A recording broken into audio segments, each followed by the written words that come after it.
Hi. Let's see, where'd that go? Hold on. So the next lab that I want to demo is 10233, which is actually a troubleshooting lab. And I'm actually going to run through it in real time. I know a lot of these labs I've just kind of had the configs going and just kind of dropped it in. This is a troubleshooting lab, so it doesn't really work that way. They're basically the writers of the labs have handed us a config, and then we have to find out all the problems with it. Now, um, so it is really, really important to read the directions here.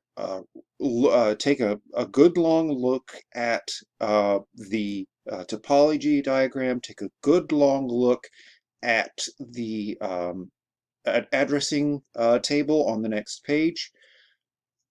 Now, because you might notice some things that are just wrong right off the bat.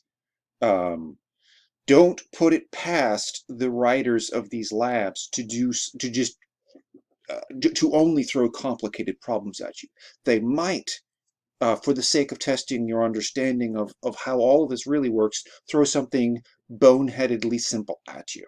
Like, say, for example, assuming, of course, that the entire network is supposed to be in 192.168.00/16, what if one of these interfaces is 172.168.something.something, etc.? Something that simple could be part of the problem. A basic mix-up at layer 3 addressing before you even start worrying about OSPF. Now, this is single area OSPF. There's also a multi-area OSPF troubleshooting lab that you should do. Now, there may also be packet tracers along these lines in Netacad. Even if they're not assigned, do them. Do them until you get them 100% correct. You need to be able to find these problems. And more to the point, more important than finding the problem, you need to understand how you found the problem, so that the next time you walk into a network, shall we say, and it's not quite working right, you have a list of things to try.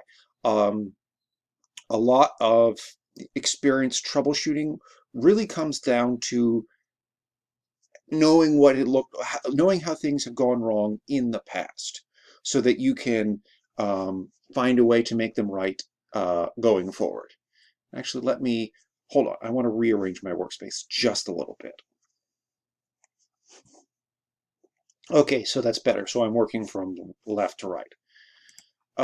So what I'm going to do, I've got 3 routers, 3 links, 3 PCs, all gigabit interfaces. This is what it would have looked like if we had done this for real in the lab.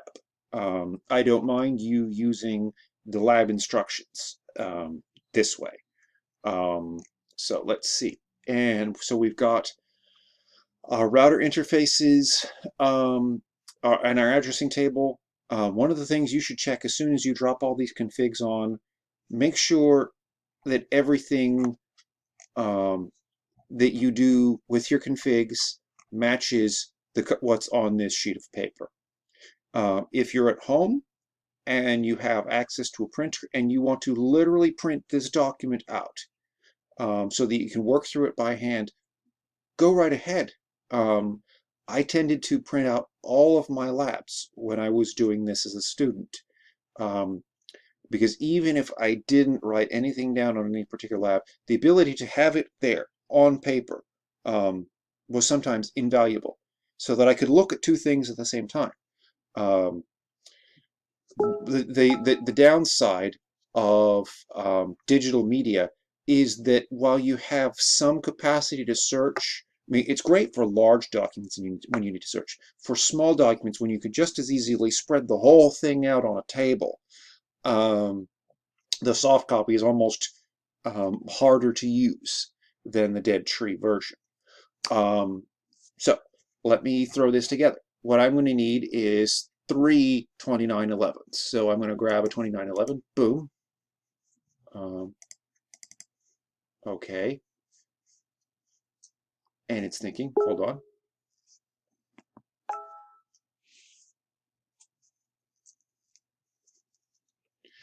Okay. Um, okay, and what we have here, I've actually got the router. If you want to do this as a serial connection, what you could do is actually put a HWIC here. It won't let me do this because this thing is powered on. I'm going to do this exactly as it's written in the lab, in the lab that you found in Moodle. If you want to do this in in the other way around, you can. You just have to pay really close attention to where your DCEs are, etc. Remember, if you have a serial line, one side of that line has to set the clock rate.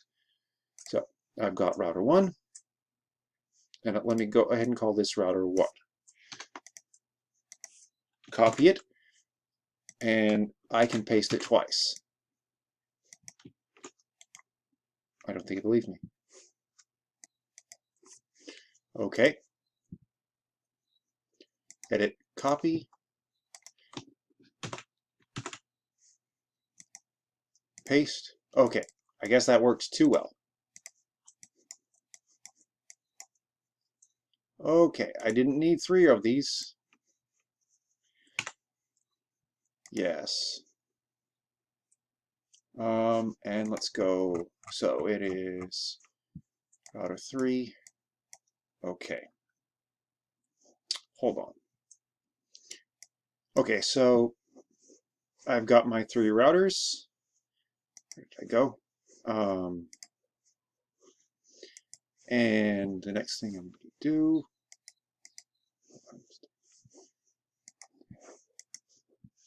is connect them. Let's see. So gig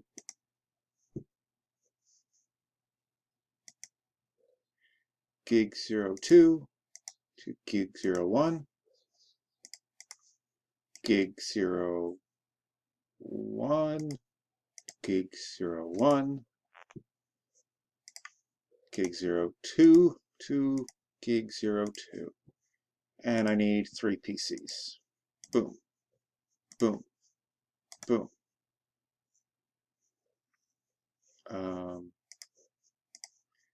And we go from fast Ethernet to 00, PC, boom, PC, boom, and then fast Ethernet to gig 00, and fast Ethernet 00 to gig 00.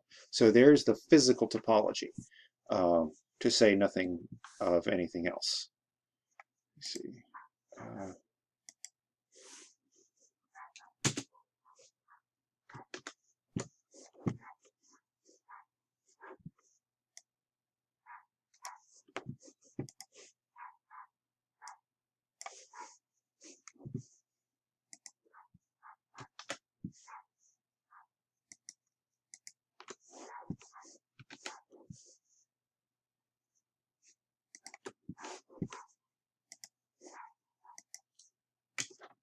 Okay, so I've got my basic topology. I got my network here. I guess technically I could drag this over and make this itty bitty. Yeah, there we go. That's about as small as it gets. Good. It might be helpful just to be able to watch, you know. So, and make these bigger. Let me see.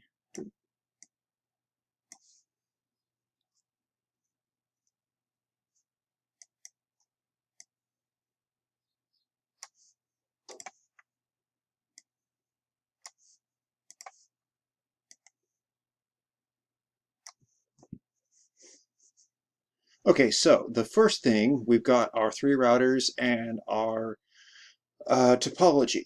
There aren't any major surprises here. Router 1 is in the 1.0 network, the 12 and the 13. 1.0 is a SWASH 24, 12 and 13 are 30s. Router 2 is in the 2, 12 and 23. Router 3 is in 3, 13 and 23. Router 1 is using FE 80::1 for its link local. Router 2 uses 2. Router 3 uses 3. And so, okay, so the addressing here, this is the goal. Now, if you notice as you're dropping things in on the routers, that the things you're actually doing on the router and the things that you see in the table don't match up, that maybe is one of the things you need to fix.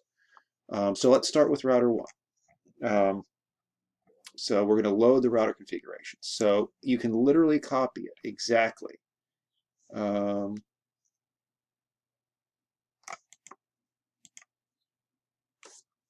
Copy. And notice there's no enable at the top, so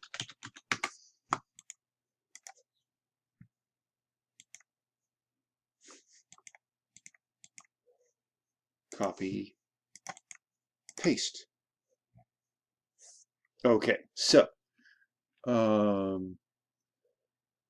let's see. We have our host name. We have OSPF or unicast routing is turned on. So far, so good. Our link locals look okay. Our gig 00s look okay.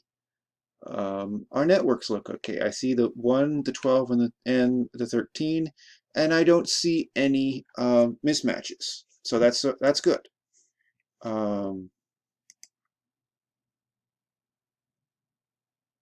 And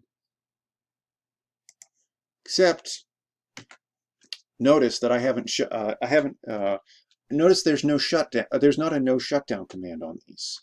So that might be a problem. So let's do the same thing with router 2. Going to do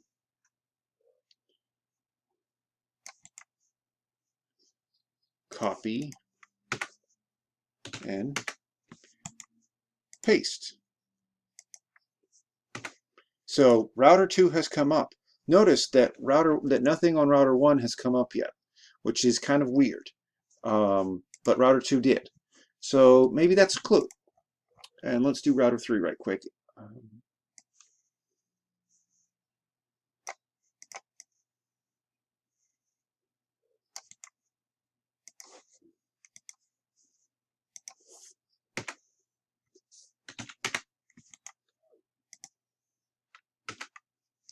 Okay, so some of router 3 is up.